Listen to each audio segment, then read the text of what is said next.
అందరికీ నమస్కారం.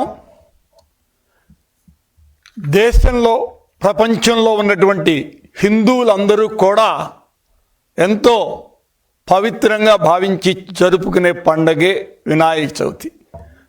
మనం ఏ పని ప్రారంభించినా శుక్లాం భరధరం విష్ణుం శశివర్ణం చతుర్భుజం ప్రసన్నవదనం ధ్యాయేత్ సర్వ విఘ్నో ప్రశాంతయే అంటే ఏ పని ప్రారంభించినా విఘ్నాలు కలగకుండా ఉండటం కోసం వినాయకుడిని పూజిస్తాం.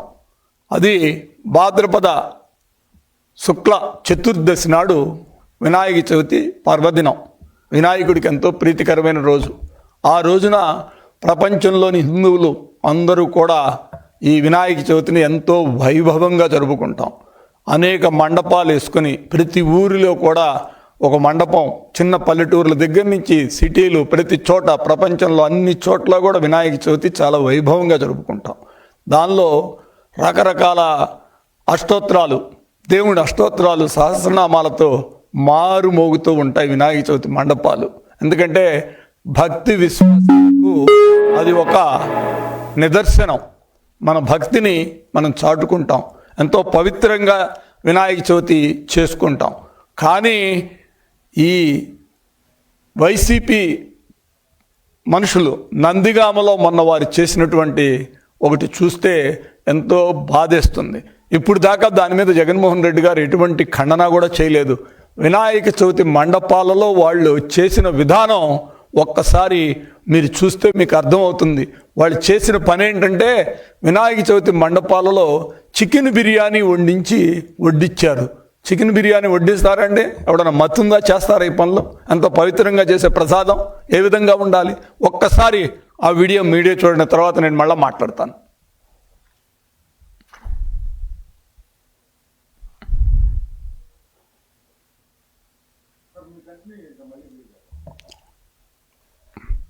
వినాయక విగ్రహాలు పెట్టి ఎంతో భక్తితో చేస్తాం. వినాయక చవితి అంటే మనకు ఒక శక్తిని ఇస్తుంది వినాయకుడు. తర్వాత భక్తి భావంతో మనం చేసుకునే పనులన్నీ కూడా ముందుకెళ్తాయని ఆలోచనతో చేసేదే వినాయక చవితి. ఇలాంటివి ఈ గత ప్రభుత్వంలో వాళ్ళు ఎందుకంటే విభజన చేయటం, వర్గాల మధ్య కుమ్మలాటలు పెట్టడం, ఫేక్ ప్రచారాలు చేయటంలో ఈ వైసీపీ వాళ్ళు పిహెచ్డి చేశారు. దానిలో భాగంగానే నిన్న ఒక వీడియో చూశాను. నిన్న చంద్రబాబు నాయుడు గారు పోయి మొన్న వారం రోజుల క్రితం కుప్పంలో నీళ్లు వదిలారు. 735 కిలోమీటర్లు ప్రయాణం చేసి కిష్టమ్మ కుప్పానికి చేరుకుంది. ఆ వీడియోలలో కూడా ఫేక్ వీడియోలను రిలీజ్ చేయటం. ఎందుకంటే వాళ్ళు చేసిన పని అది. వాళ్ళప్పుడు జగన్మోహన్ రెడ్డి గారు ఓపెన్ చేసిన మర్నాటికే నీళ్లు రాకుండా పోయినాయి. అది ఆ ఫోటోలు అవన్నీ కూడా ఉన్నాయి.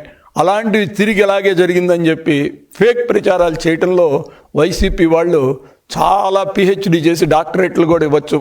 ఫేక్ యూనివర్సిటీ పెడితే అది వైసీపీ పార్టీకే ఇవ్వాలి. ఇది పేటెంట్ ఇచ్చేస్తే వాళ్లే దాన్ని నడిపే పరిస్థితి ఉంది. ఇలాంటి వ్యవస్థలో వీళ్ళు వర్గాల మధ్య చేస్తారు, చిచ్చులాట పెడతారు. అదేవిధంగా తిరుమల తిరుపతి దేవస్థానాన్ని కూడా నీకు అనేక విధాలుగా నీకు వాళ్ళ పవిత్రత దింపడానికి వాళ్ళు చేసిన ప్రయత్నాలు మనం చూసాం. అదేవిధంగా తిరుపతిలో మీరు మనం చూశారు వాళ్ళు చేసిన ప్రయత్నం ఏ విధంగా ఉందో. ఇవాళ ఈ మండపంలో వాళ్ళు చేసిన పని మనం చూసాం. ఎక్కడ చూసినా వాళ్ళ 5 ఏళ్ల ప్రభుత్వంలో హిందూ మతం మీద దాడి చేసినటువంటి వ్యక్తులే ఇవాళ మళ్ళా కూడా అదే ప్రయత్నాలు చేసుకుంటూ అదే విధంగా చేస్తూ వాళ్ళు కావాలని ఒక వర్గ భేదాలు సృష్టించాలని చెప్పి చూస్తున్నారు. దీనికి నేను ప్రభుత్వాన్ని ఒకటి కోరుతున్నా, మీరు కూడా దీని మీద పర్యవేక్షణ ఉండాలి. మనం కూడా దీని మీద ప్రభుత్వం తరపున నేను కూడా ముఖ్యమంత్రి గారితో మాట్లాడి ఈ మండపాల్లో ఏ విధంగా ఉండాలి ఏంటి కొన్ని రూల్స్ అండ్ రెగ్యులేషన్స్ కూడా పెట్టాలి. వీళ్ళు ఇష్టం వచ్చినట్టు వీళ్ళు చేస్తే ఇది ఊరుకోము, దీని మీద కేసు పెట్టాలి, వీళ్ళ మీద తగినటువంటి చర్యలు తీసుకోవాలని మీ ద్వారా నేను కోరుతున్నాను. ఇదే విధంగా అన్ని రాజకీయ పార్టీలు కూడా మత విశ్వాసాలను గౌరవించాలి. ఎక్కడైనా ఒక తప్పు జరిగితే ఆ తప్పుని తప్పు అని చెప్పే పరిస్థితిలోకి మీరు రావాలి.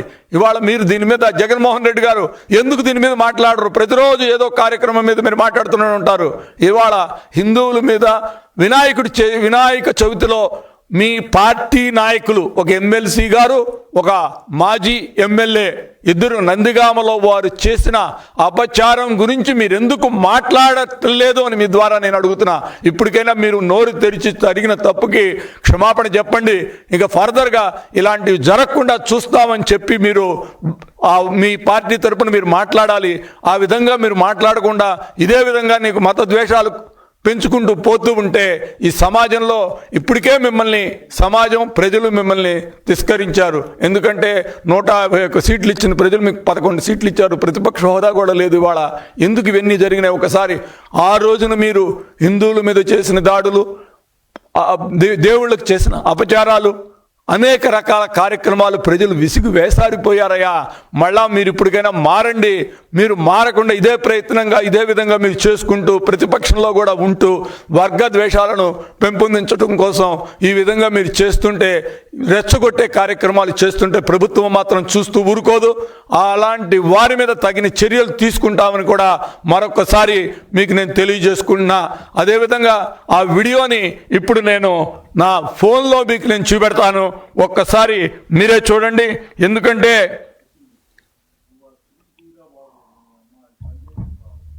ఒక్కసారి మీరే చూడండి ఆ వీడియోలో ఏం జరుగుతుందో. వాళ్ళు ఏం వడ్డిస్తున్నారో చూస్తున్నారా? ఒక్కసారి మీరే చూడండి. చికెన్ బిర్యానీని వైసీపీ ఎమ్మెల్సీ అరుణ్ కుమార్ గారు వడ్డిస్తున్నారు. పక్కన వాళ్ళ సోదరుడు మాజీ ఎమ్మెల్యే ఉన్నారు.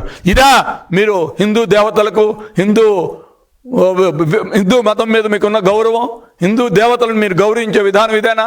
ఆచారాలను పాటించే విధానం ఇదేనా? ఒకసారి మీరే చూడండి. ఇది ఆచారమా? ఎక్కడైనా జరుగుతుందా?